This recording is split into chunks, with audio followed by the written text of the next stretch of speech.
Hello, my fifth grade NTI. We are actually going to start a Christmas project today. I know it's not Thanksgiving. We got to get these Christmas projects done before too long because I don't see you that often. So what you need is some sort of thick paper. I'm using watercolor paper that we had in the art room that I just cut in half. So it was a 9 by 12 piece of paper. So it's 4.5 by 12. Whatever thicker paper you have will work for this. Then you need something to trace, like a circle tracer. And I have lots of these from a project before that I'm giving out to your classmates, but it really could be as easy as taking a tape thing and just circling inside there. What you want to do is space it out so you can get 3 circles traced, and we want to leave some space in between them. So if we had runoff with our watercolor, it's not a big deal. So trace your circles. Kind of go lightly with pencil. I'm going darker than I probably normally would because I want you to be able to see it. So that's step 1, right? Super easy. And we're probably only going to work on watercoloring today because your class hasn't watercolored in their classroom on the cart yet, and it's kind of a process, to be honest. So we're just going to focus on this today. We are going to create Christmas ornaments out of these circles, and we're going to use watercolor. So you'll need your watercolor set from your kit and the green paintbrush and a cup of water. Hopefully your water is clear. Mine's from a different video I did earlier.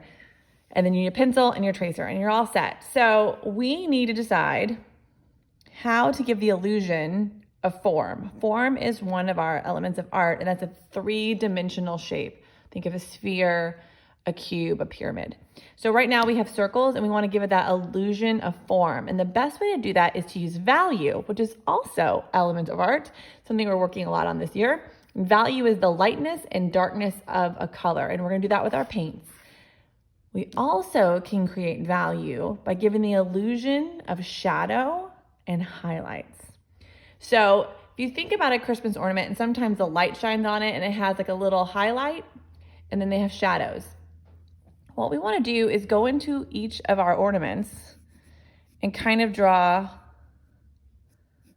a highlight. And it's kind of like a curved, like a really thick apostrophe.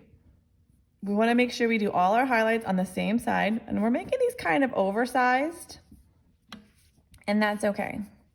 You want to kind of make this light. We don't want it too dark. So if you can see that, sorry, that's kind of light. So I'm really just giving a chunk to leave white. And they're all on the same side because the light would all hit the ornaments the same way. So now the opposite of a highlight is a shadow. So we remember that when we're painting. So now we're done with our pencil. We can put that away. So you need your cup of water, your watercolor set, and your green paintbrush. Remember, when we're watercoloring, you want to use your paintbrush like you hold a pencil. Hold it down on the metal. You want to use the tip like a dancer on her tippy toes. A ballerina doesn't dance on her bottom. She glides around on her tippy toes, hopefully. And we will use watercolor. You have to use water. One of the biggest mistakes I see at school is people using too much paint and not enough water, and it's really thick and dark and sticky. And the one thing I love about watercolors, it's really light and translucent, and you can see a lot of things through the paper.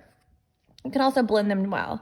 So get your cup of water, and we're gonna swish our paintbrush, drip it a little, and then we're gonna go into our color, and you can choose any color you want. I would not use green because we're gonna be using green tree boughs or branches. So green probably wouldn't be the best color, but if that's your favorite color, you go for it. So what we want is we want a lot of water and a little color because we want this to be light at first. So if it's too dark to begin with, add more water and really lighten it up and paint really careful around your highlight. And I'm really just using a tiny bit of color and a lot of water. We want it really light here by the highlight. And if it's wet, I can move it around where I want it. So I use tiny bit of color and a lot of water. I didn't go back into my color. I just went back into my water to make sure I have a lot of water on my paintbrush. I was careful to go around my highlight. So it's all kind of one tone or one value. It's very, very light. And now I'm going to ignore that. And I'm gonna go down to a different one. Sorry, my table's moving. And pick a new color. Remember, lots and lots of water and just a touch of color. I always start the color down here because if I get too dark, I know I can use lots of water and move that color around. So you should really be using the tip of your paintbrush to go around that highlight. And it should feel like you're moving a colored puddle of water around the paper, and that's fine. I don't have enough color here, so I'm just gonna add just a touch more. I wanna color the whole thing going around. If I get outside my edges a little bit, it's okay. So if I go out here, I'm okay. I'd rather you go outside your line than in your highlight. So I went and added a little bit more color, trying to keep it pretty even. So it doesn't really matter how messy it is around it. You want the inside. And then you're gonna do the same thing to your last one. Lots of water, a drop of color, and you're gonna move that around. So use your tip of your paintbrush to go around your highlights so you don't get it dirty. Always put the darker color towards the opposite side because, okay, if this side's darker than the highlight side. And I'm not gonna be super careful around my edges. I just wanna keep it moving so nothing dries really fast. Keeping my highlight careful, and everything's kind of really light. You could be super neat like the first one, or you can kind of be sloppy over here as long as your highlights are clean. Okay, so by the time we finish that, your first one's pretty dry at least, or some of that puddle has soaked in. Now wet color on wet color bleeds, and that's what we wanna do. So I'm gonna use the same color I did, wet brush, and tickle a little bit more paint. I'm gonna start on the opposite side. So this time I wanna build up, and it should kind of see how it spreads out like that. That's the wet on wet technique. And it kind of bleeds out into the paper on its own. And that's pretty cool. If something happens that you don't like, you can get more water on your brush and kind of push it back where it belongs. So I'm able to kind of thin out that highlight a little bit. You can dry your brush on a piece of paper towel and get a little more paint and work on the edge because you want one edge to be darker and go gradually lighter. We don't want any huge lines, and that's where if we keep it wet, we can kind of play with it. So what we're going for, and my paint keeps wanting to come down here, is we want one side darker than the other, right?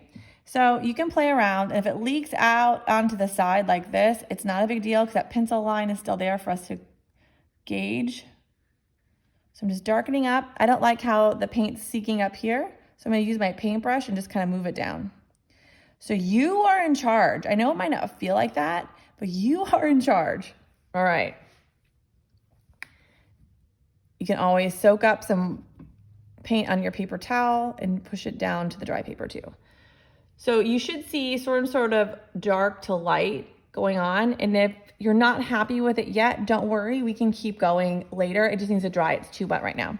So I'm gonna go back now to this one. My paper's still a little damp, and that's good. We don't want super dry. So remember, I'm gonna go darker on the side, and it kind of explodes out because the paper's still wet, and we like that. And I'm just kind of painting in a C motion, and then blending it in towards the center with more water. I want a drier, darker color, less water, and really paint down here like we did last time. Painting in that C or curve motion will also help give that illusion of a circle. So again, I would like this a little darker, but I think that's as dark as I'm gonna get right now, why it's this wet. So now I'm gonna pop up to this last one. Same thing, water and do dark on the edges. Now this one's dried a little bit more, so this might stay in place, which is nice. So this is when it's dry. Wet color on dry, it's more of a glazing technique. We'll talk about more in middle school next year. If you wanna make sure it's soft and not get that harsh line, just go and get clear water and re-wet the entire paper, and it kind of just goes out on its own.